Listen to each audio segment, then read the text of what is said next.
Welcome everyone to Bookspiration, and it's all about books, inspiration, and conversation. And today we're getting started with this new thing, and we're discussing the book Driving with Confidence: How I Gain Courage to Stay Behind the Wheel. I'm C. Ruth Taylor, author of the book Driving with Confidence and host of Bookspiration. And today I have with me Nerissa Golden, author of the book Fearless or Live Fearless. I keep shortening it. And we're going to talk about how we gain courage to drive and stay behind the wheel. A number of women are affected by this more so than men. Men, I find, just love to drive, most of them, and this doesn't affect them. So let me introduce you to Nerissa's book. That's the lovely cover there, Live Fearless. It's a Christian entrepreneur's guide to life and business. And Nerissa is a best-selling author, award-winning media strategist, and business innovation specialist, mentor, mother, author. And she's been my business coach. And so today we're discussing this interesting topic of driving with confidence. And so to start us off, I'm going to show you a little video of me driving. And I think I look somewhat confident, but you can tell me what you see.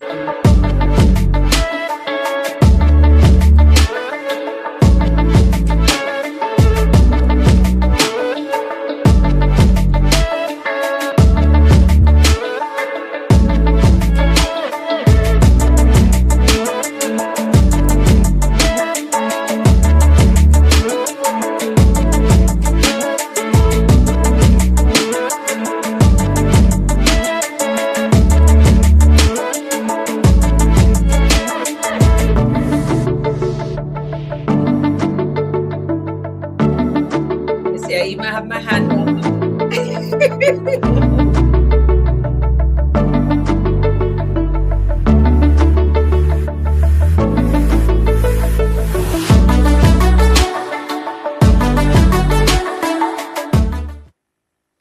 All right, talk about driving with confidence, Nerissa. Did you see that I had my hand off the wheel? You expected it to say anything. So was this a refresher? Had you had your license before? Tell me why Yes, did you have to do this? this is a good question. Excellent question. So I've had my driver's license from 2004. Okay. So this was like this is like my what? Second official refreshers course. So my instructor was there, but I guess we weren't in any danger or anything like that. But yeah, so it was my second refresher. But this was November 2014. I hadn't driven since November of the year before, maybe just two times. And in the year before, I had not driven for a whole year. And 2022, I did another refreshers. And before that, I think I hadn't renewed my license like from 2017. It had expired and I didn't renew it. So since you asked that, driving with confidence. In 2004, I got my license. I had started working like a year or two before, and I was doing my master's. And I was a teacher, trained teacher. So the boss at the time used to allow me to drive his car home because we weren't so far from school, and it was good practice because I was in the process of getting my car. Of course, the bank turned me down, so that was like a bummer. And then when coming out of the schoolyard, it was crowded, right? And then as we were coming out, and I think that was a stick shift too. In any case, I moved off and I hit a little boy. And Oh, I was like, oh my oh goodness. no. That's So, tough. Yeah. yeah. And he got up and he ran off. So, Oh, thank the Lord. it didn't seem that serious, but that whole night, I got his name and everything. I couldn't sleep. And I had all this kind of nightmares, that kind of thing. And the very next day, I found his home and went to talk with his mom. And she said he was in some pain, but for the most part, he was okay. And this was like in the inner city. So anything could have happened. But thank Hmm. God I was covered. But that was the root of, or the seed, the root of fear started. And it just got bigger and bigger and bigger. Every now and then, my family members would do something to get me to drive. And for years, I wouldn't drive. Or if I was forced to drive, I would drive. Then it got to a stage around about 2017 where it's like if I think about going in a vehicle, I'm physically shaking and sweating and hyperventilating. I remember my sister-in-law asked me to move a vehicle out the driveway, and I went in the vehicle and I just started sweating and I couldn't think. I just couldn't think. So it was that bad. And I just gave up on it and said, that's it. I will forever be a passenger princess, and I'll take taxi, I'll spend my money, and that's it. I'm done with this driving thing. And one of my fiancés was also trying to teach me or help me to get back in the habit. And that didn't work out. You know how it is when close family sometimes teaching you to drive. Yeah. That was traumatic. So that didn't work out. And I remember my landlady was ill one day, and this is an elderly lady, and I see her trying to move the vehicle, and I'm like, you should be in a position to help. You used to drive, just go move the vehicle. And the fear just got a hold of me, and I just couldn't do Yeah. anything. So I just stopped. It was a series of dreams that I started having now. This is where I felt like this was God. That one of them, or some of them, I would be kidnapped, or different things happening to me, or I go someplace and I can't find my way back home. Go to minister Hmm. or something and I can't find my way back home. And I was always getting lost. And then I had this particular dream, and all of this is in the book to set the stage. First part of the book is how I lost the confidence to drive. So it started with that accident, and then it's as if my former boss had like a CRV waiting for me. And then his son was in another vehicle, and they were waiting on me to come out. And I was in the house and not coming out and not coming out. Maybe like for about an hour. And the young man sat in the vehicle waiting patiently for me. And then I finally said, let me come out. And then in the dream, it kind of like said 13 lessons. And I was like, 13, okay. But I worked at an institution, Jamaican German Automotive School, where they fix cars. And I still wouldn't drive. My brother is a mechanic. I still wouldn't drive. Yeah. So it's not just that I don't own a vehicle, but I have vehicles around me and I am offered. And the fear of driving, as we were saying before we started, fear is real. You can feel the spirit. It is something that just comes upon you. And for me, breaking it was not just ordinary. I recognized that this was indeed a spirit of fear. And this time around, for writing the book, it was like the Lord brought back this dream to me. And one day around the kitchen sink, he was like, well, if I want something for you and you don't want it, it's a sin. So I'm like, what? Yeah. I like, okay, then I'm not into that. And the fear was just so strong. I would be quoting, I had to get into warfare mode, and a lot of prayer to break it to the fact that I could actually get behind the wheel and not shake. And I would have to declare scriptures like, oh, the mountain before Zerubbabel, thou art become a plain. And I had to speak to the mountain of driving, thou art Yeah. become a plain. And so the scene that you see there is as a result of what I would call my driving with confidence roadmap. But indeed, the turning point, several turning points, which we will talk about later. But a key one was God was saying, if I want something for you and you don't want it, then it's a sin. And what if somebody wants to give you a vehicle? And because you refuse to drive, it's not happening. So that's my Yeah. driving story. And to get to that point where I am driving like that, and we were going from Kingston to Spanish Town, it's like a 30-minute drive. And that for me volunteering to do that and this was like a Voxy, so it's not even just a small car. Doing Mm. that for me was a big win. What's your driving story? Well, first of all, let me just say congratulations. I'm proud of you because something like that as the catalyst that would stop you from driving is a big one. So the fact that you're here and it doesn't matter that it took you a while,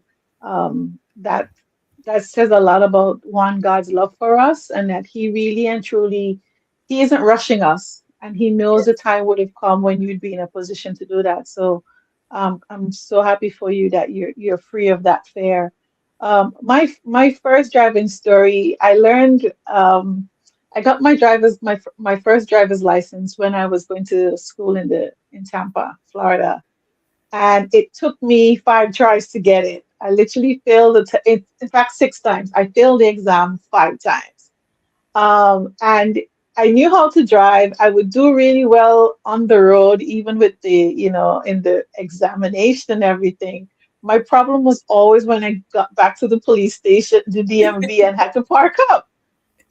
All of a sudden I would just freak out. I'm like, I'm finished. I'm off the road.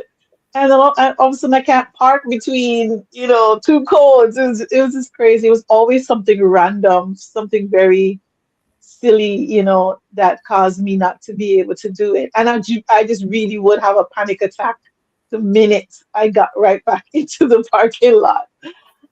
So it took me a while to do it, but I was persistent and then I got it. Um, and I didn't really have to drive. Well, I think I did it probably the last year before I went back to the Caribbean. So I didn't have much time and much practice in the US driving on the roads. And it wasn't probably till another 4 years or so that I drove in America again when I was in Texas with my family. And it was like, oh, I was the only one that had an American driver's license. And that was, and Texas, oh my God, everything is big in Texas. When they say that, it's not an exaggeration. And that was another intimidating process, but it had to be done. So often, it's when we reach those rubber meet the road sort of things where we don't have another choice, is when we do that. The I remember years later when I got married and I was married at the time. I had Nia was still a baby, and I used to work at a domestic violence shelter, and I did like a late shift. I'd probably be finished like at 8 o'clock. So she would always have to be with the babysitter. And I remember one evening, my husband at the time, he picked me up and then he was just hanging out at a bar. He's like, hey, let's hang out for a while. She's fine where she is. But I was like, I just want to go get my baby. And he drove a stick shift and I didn't drive the stick shift because I got my license on an automatic car. And he'd been trying to teach me, but I just wasn't getting it. I think it was a red Ford Mustang. It was just loud, obnoxious. I really didn't like driving it. I used to remember he used to tell me, he's like, no one's gonna run over you on the road. If you stall, just take your time, start and go again. But when you're there and you're almost afraid to take up space. Yes, You're in a yes. vehicle and you're not even taking up space on the road. Like, oh my God, you're freaking out because you're stalling. But that night, I remember he was just insisting on playing pool with his friends, and I'm sitting there like, I need to go get the baby or whatever. He's like, here's the keys, you know. And of course, by this time, as a mom, and I was still breastfeeding her, so I could tell it was time for me to feed her. Even though I know she'd be fine wherever they'd give her a bottle, my Mhm. body was saying she should be here nursing. So I was just uncomfortable. He throws the keys at me. I was like, oh my God, what am I going to do? You know? But eventually I just did it, you know? And it was about 20 minutes or so away. And it was there was some traffic because there was a lot of one lane roads where we had to go together, one, you know, and stuff like that.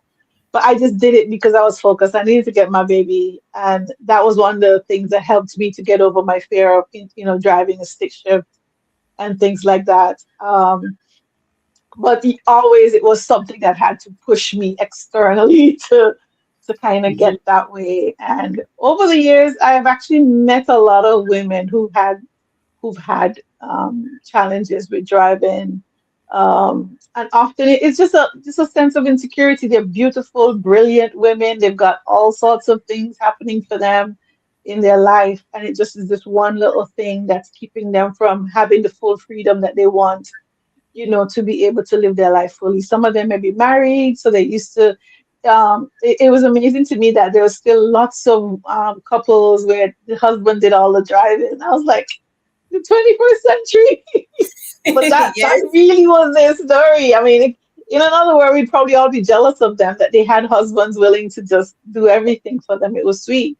But then I also saw it as a limitation because it meant that if something were to happen to that husband, God forbid, they were going to suddenly find themselves in a place where they just even basic skills that they didn't have.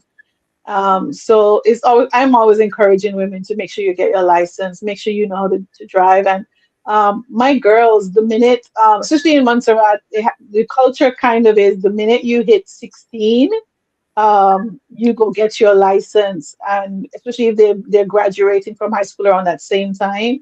Mhm. So it's always you're going to see the kids on the road. So girls have their license at the same time that the guys do, and they're as free to, you know, do whatever. And that's something I encourage. You don't want to go through your life and create a limitation for yourself because you don't have these life skills, you know, available to you. So yeah. I like that. You know, something always has to push you, and it's funny how you term it. You're creating a limitation for yourself, but in my head, I didn't have to. I remember there's this. He passed away a couple years back. This famous Jamaican journalist Ian Boyne. He didn't drive, and so you come up with these excuses. If you're an ambassador, somebody will drive. So I'm all for the husband who will do the driving. I am a first class passenger princess. So even though no, I can help myself, I am not a Mhm. master driver. I can help myself. I am still not one who wants to do this, but I see the importance of having that life skill. And when you talk Yeah. about the external things, let's talk about that. So I am going to bring up what helped me for the viewers who are watching now. We have 3 viewers live. Are you a driver or a wannabe driver? Let me know in the comments. I'm going to pull up what helped me. This is my driving with confidence roadmap, or it's a winning roadmap that I have in life, for life in general. Mhm. And you touched on it. So this is my roadmap for success, especially when you need to change something, and it's mindset. So the first thing I had to, what were my limitations? What was I thinking? Well, one of the things my sister had to say to me is that driving is not an academic exercise. So I am an intellectual. I generally get A's. I can read something and I get it. Mhm. Um, Driving is a skill. And sometimes, so we who are intellectual, when it comes to the practical stuff, sometimes we have to think through too many things. So my one of my instructor was saying that the people who normally he has some of the challenges with are the bright ones Yeah, because very they true. are thinking it through, and you need motive and models. So apart from the Lord giving me this dream and saying, because I had the dream was from 2017, I still wasn't doing anything about it because I just don't want to drive. So what if I'm going to get a free car? I don't want to drive. It was when my mom got ill in October 2024. And hopefully this will motivate you. So for you, it was going for your child who was breastfeeding. So my mom fell ill at home and was there like in the 4 o'clock hours, and she heard the Spirit of God saying to her that she needed to drive to the hospital. If she didn't drive, she would have died. And in Mm. obedience, she drove herself to the hospital, still throwing up and different things. And Oh, shortly wow. after getting to the hospital, she passed out and her life was spared. And I was like, huh? If What if my mom, and she's not like the world's best driver, but she has this attitude that I'm going to do this. And she started driving in Mm. her 50s. And I am younger, nothing wrong with my hands. I see children driving. I mean, on the farm, they show you some of those in YouTube videos. I see people without hands driving, and shame. But Mhm. then my mom became the model. And I said, you know what? If somebody is ill, or if I am ill, or so I want to be in a position next time that I'll be able to drive. I don't have to do this thing perfectly. It's not an academic exercise. Mhm. I I just need to get from point A to point B safely. And so I had this model. My mom is my model, knowing that I don't have to be the world's best driver. I just need to have the skill and can help myself. And that was a big part of it. The next thing, having, the mindset, the motive. Um, so that was the motive. I had the model. And plus, I needed to go to church. And then when I look at all the expenses, when I add up my transportation expenses, it's more than my rent for the year. Wow. That's a lot. Yeah. Because homegirl don't walk, right? And I don't take public transportation unless I really have to, which is bad because I'm not like wealthy, right? But I don't walk. Partially not walking to because I was held up already on Mhm. attempted hold up. Held up one and two So it's the attempted hold safety. up. Yeah, So safety. part of it is Yeah. safety. And I've had my own, I could call him chauffeur, my driver from 2003. And Mhm. we get along just fine, right?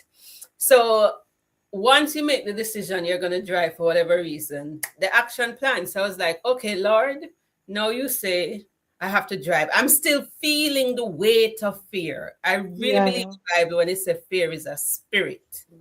It's something that is, it almost feels tangible, like you can touch it. And so I said, all right, Lord, I am going to fast. I am what are the things that are preventing me? So the mindset issues, um, what are the areas that I feel not so confident in? For me, it's the reversing, it's the parking in small spaces. And then I said, you know what? Rather than depending on somebody to lend me a vehicle, let me just get paid for the refreshers, because if I know if I pay for it, then I have to do Mhm. it. And then for Right. me, it was putting this book out, talking about driving with confidence. For the past So, 3 years, I was working on it. So that was part of oh the wow. plan to push myself to act. Okay. Because if it just stays in my head, I'm not going to do Mm. it. So I had to force public accountability to get it done. And then I had to renew my mind. I had to say, you know what? I drive with confidence and I have courage to stay behind the wheel and talk to myself. Do the 63 days affirmation thing, and then take steps of progress by making sure that I did what I was supposed to do. So that is what I did that really helped me to do it and putting myself out there. So maybe some of you who want to drive, you don't have an action plan, it is still just in a wish phase.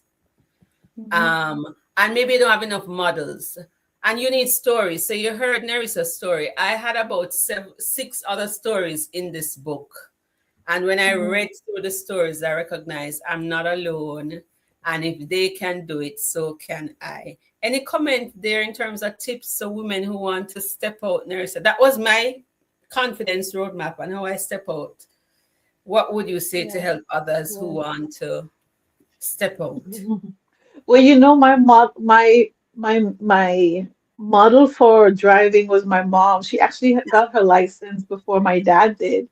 Wow. And again, it was because she needed, we'd moved at that time. He was pastoring in the British Virgin Islands, and she was a teacher, and she had to drive herself to school because it was getting kind of expensive. And so she got her license first, they got a car and things like that. So I've always had women around me who are very mobile, very confident. So it's when we start to really think, we internalize our own mistakes. We don't want to mess up and we think, what are people going to say? Or what am I going to Yes. say? Or if something doesn't work out the way, and God forbid the first time you bump a car and you scratch the Yes. hood or something like that. So I think, especially when you talked about the fact that it's a spirit of fear, and it'll go beyond the heart racing or the sweaty palms. You're physically shaking. There's paralysis almost, in terms of you just feeling like this is not working. I shouldn't be out here doing that. And the Bible says, "For God has not given us the spirit of fear, but of power and of love and of a sound mind." And so God's desire is for you to never live your life bound by any element of fear. He Yes. has a plan for you to grow you, to allow you to have freedom in your life. For me, driving is about freedom.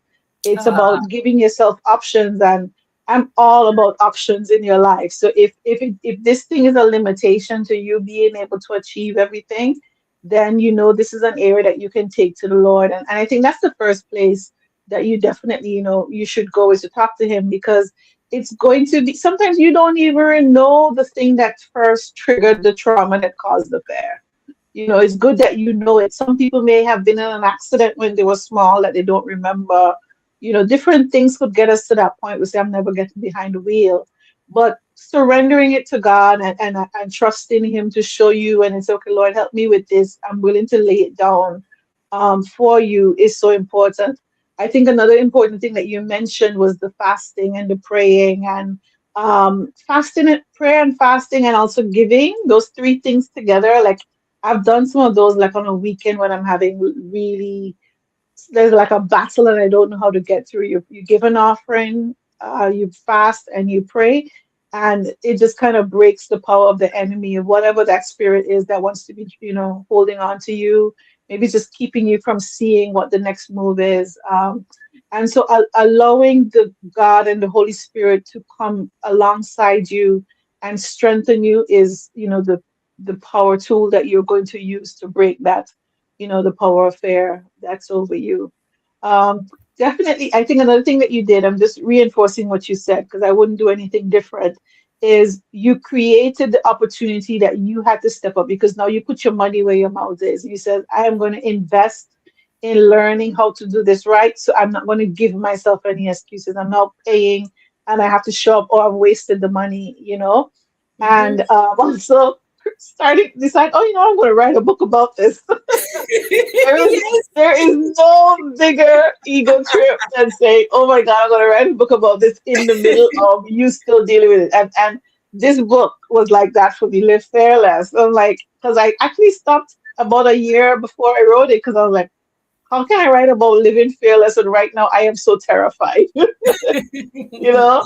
But that is exactly what you need to do. Challenge yourself, challenge all of those limitations that you're feeling. We talked about early before we got on camera, false evidence appearing real. And it is false in a way because uh, yes, you can feel it, but it's also based on this idea that the worst is going to happen. That if Mm-hmm. you do this thing, you're never gonna recover from it.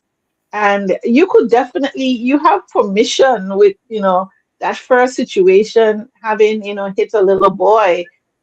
God, thank God it wasn't worse than that. Thank God, Yeah. he delivered that situation and that boy from that. But those sorts of things can set people up for life, never to move beyond that. But I'm happy that the Lord kept showing you that there's a reason why you need to do it. There's freedom that's going to come for you. And it's not to say that, you're not going to get a husband that's going to drive you or the permanent chauffeur. All Yeah. of those things are good, but you definitely want to still have the option to be able to drive Yes. yourself. You Options. need that. Yeah. And imagine that there's somebody that's waiting to bless you with a vehicle and you can't even get it because you're not driving. And you're holding up somebody's blessing. Oh God. I never looked at The it like person's that. trying to bless you, but you blocking their returns on the blessing because you don't want to drive. Oh And I, gosh. I think that's really important that we take it to the Lord and we keep taking it to the Lord because these fears don't disappear overnight. A lot of them you had compounding situations that Yes. created the environment for you not to do it. And so it's going to take persistence to be able to just stay on it, to say, God, I just need you to break this fear. I need you to help me get behind the wheel, whether it's for, to be able to help a parent in need. And as you're getting older, your parents are getting older, you need to be there, or you want to start a family, you need to be able to, pick up the kids, drop the kids, and Mhm. all of the different things that life requires. And that's what being able to drive yourself, Yeah. does for a woman. It gives us so much more power and freedom that you need in your life. Definitely. So freedom is a big thing and power. Um, I see one love, one is this on love and life. I think this is your sister. Yeah, Good it evening, does. ladies. Hey, Good to Will. see you. Definitely a driver. She got her license a week after she turned 18. I want my independence. Yes. So independence is a good way. And the other thing I want to emphasize coming out of Colette's story here is, and even my story, it's not too late to get back in the Mhm. saddle or to get back around the wheel. So Colette said, yes, she's a driver. She learned to drive in Guyana. She drove her brother's car with the handbrake up, ran his car into her pastor's fence, came to Jamaica and waited another 10 years to get back to it. Ooh, And that's her yeah. story. Thanks for sharing that so boldly. One of the things about my mom will hit the car in the driveway, will have a little accident there, a little thing there. But that woman is as bold. She no business. It has not stopped her from going on the road, and she's unafraid to drive with a scratch. Some of us are. If the car has a scratch, so that kind of pride thing for her, it's about, as you said, the freedom, not having to wait on somebody to take you from one destination to the next. And a big part of it for me, and I think it will help others, if you're a perfectionist like me, or maybe you're an A student, you want to get it right the first time. Hmm. So the fact that you may even know in your head what to do and you're making mistake, because every master was once a disaster. You wobble before you walk. So when Yeah. I read Javette Nixon's book From the Margins, the Lord really used that to help me, because there's a section there that talks about learning is the basic thing that you need to start anything. So if you're in a learner mindset, Right. understands that success comes with making mistake. And when you start out something, you're gonna make mistakes. So accept Right. that. Mm-hmm. And so what I did, I put myself like a real student. So I would my instructor, yes sir, no sir. If I make a Mm-hmm. mistake, instead of beating up myself, I said learn a mode, learn a mode, learn a mode. Because we all Yeah. want to show the highlight reel. We want to show that video of us around the wheel driving. We don't want to capture when you make the wrong turn and the instructor have to correct you or something. And to be honest, I don't Right. want some of those captured. We like the highlight reel, right? Of That course, of shows course. the end process, but It's the not, minute that's not real life. it's not going to help you, it's learning. And then I Yeah. had to learn. For me, it was about resilience. Mm-hmm. It wasn't about driving. It was, for me personally, a lesson in resilience, learning to bounce back. And like you said in the beginning, what ended up happening is this was like a love lesson from God, that you see how patient I am with you, Mm-hmm. be patient with others. He didn't give up Yeah. on me for 21 years. Imagine that. Yeah. 21 years of struggling with this thing, and Mhm. he didn't stop. And sometimes we give up so easily. Am I feeling a little tearful? But sometimes we give up so easily, on others. Everybody's pace is different. And so be patient.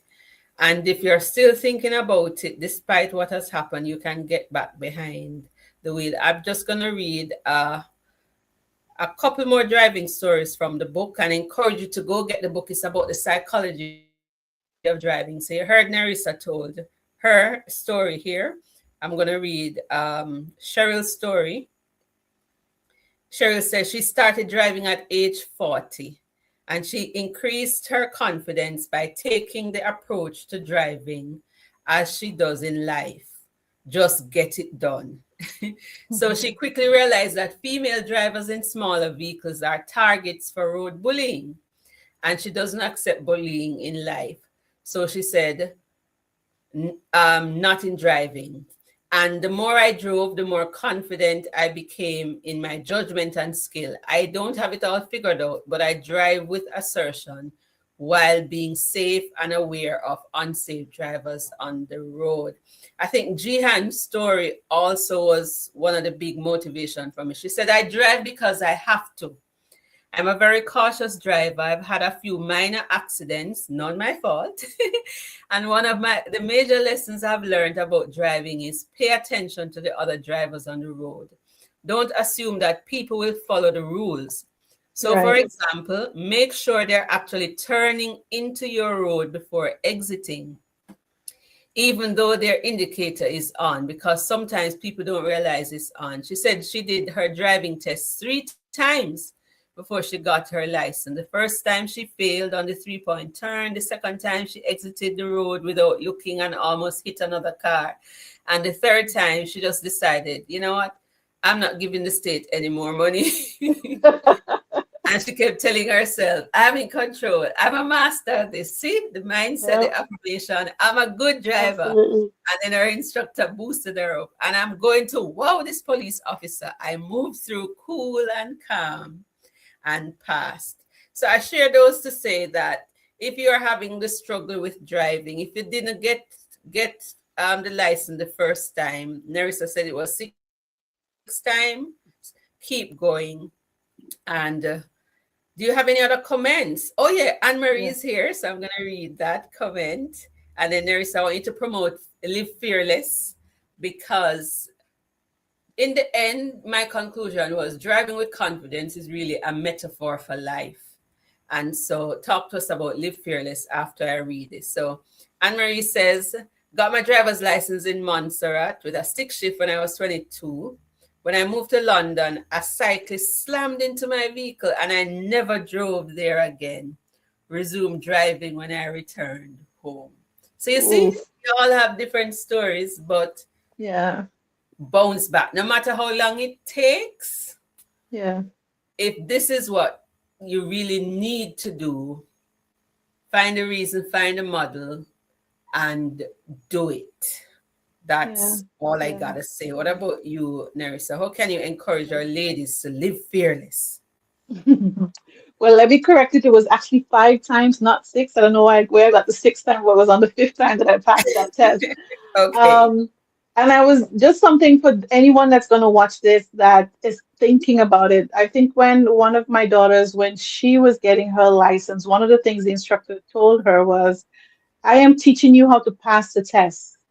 It's going to be up to you when you get on the road after you have your license to practice that, and learning to drive and being a confident driver only comes with practice. So you're not going to wow everybody off on the first time. You just need to pass the test when it comes to what the policeman or the DMV is asking you to do. And then it's you consistently showing up on the road and doing the right things that's going to build that confidence that you need. It's a muscle.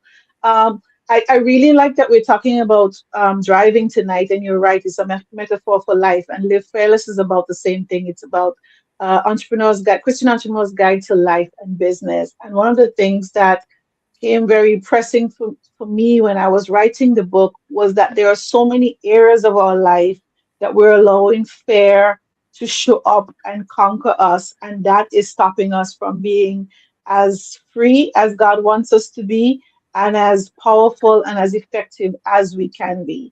So whether it's your fear of driving, it's your fear of being visible on social media, it's your fear of stepping out and starting the business, or speaking in church. Maybe that's what God is calling you to do, something different than what you're used to. You're used to hiding in the back, and God is saying, move out front, and you don't want to do it.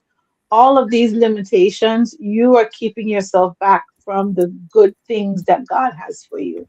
And I want you to know that God loves you, and He is not telling you to do anything that's going to bring harm to you, but glory to His name, but glory to you, and that you get to see how much He's invested in you when He created you, and that's what He wants for all of us.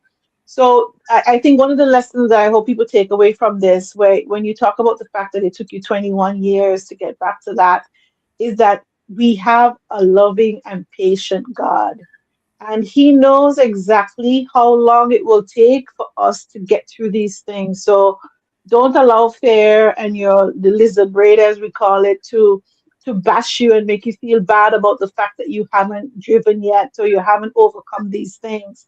Because God, just love on yourself. Say, God loves me, I love me, and it's going to be all right.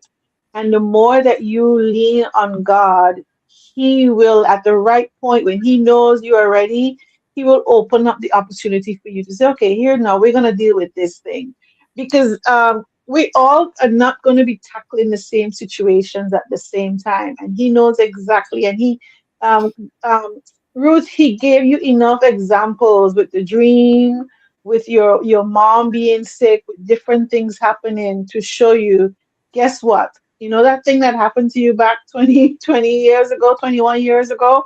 Let's talk about that now. Now we're going to face that, because now He knows you've built up the character and the mindset to be able to do that. So be patient with yourself in whatever area of your life that you're feeling fear, being in control of it, your diet, your relationships, your confidence, your finances, whatever it is. God is uh, loving you. He loves you. And Spirit, He says, for God has not given you spirit of fear, but of power and of love. The antidote to fear is love. I love that. So the minute you're feeling fear in your life, that's time to go and bask in God's love for you, and also love on yourself a bit, and just encourage yourself, because in those places, fear can't have a hold when there's love around. Awesome sauce. So, if you want to learn to live fearless, I want to encourage you to get Nerissa's book. I trust you're seeing it on the screen. Live Fearless, a Christian entrepreneur's guide to life and business. And Live Fearless isn't about pretending that fear doesn't exist. It's about refusing to let it rule you. So whether you're building a business, leading a family, or learning to drive, I'm putting that there. Yeah, yeah. Live Fearless will meet you in the middle of where you are so that you don't stay stuck. It's a call to go higher. And I wrote the foreword for this book, so it's a Yes, good she book. did. And we didn't even know we were going to do this. So, No. all things just working together for good. And then my book, so it's in audio, Kindle, hardcover, and paperback. So go get Nerissa's book. And you can also get my book. Oh, let me get back here, which is also on Amazon. It's just in the ebook and paperback, not paperback yet, ebook and audio format. So I want to encourage you to, if you're struggling or if you know maybe a young person who needs to drive, this is a good companion book with their driving book, because this is about the psychology of Yeah. driving. And so it goes well with the manual book. Thank you to everyone who joined us live. I know there will be people who will watch the replay. And join us again on the third Thursday of the Thursday. month for another Bookspiration. It's about books, inspiration, and conversation, sharing, ideas and stories that will transform our lives. And I'm going to feature another of my book and hopefully have another guest with me. Thanks for coming, Nerissa. Ta for Thank now. you for having me. Take care, everybody. Bye bye. Bye.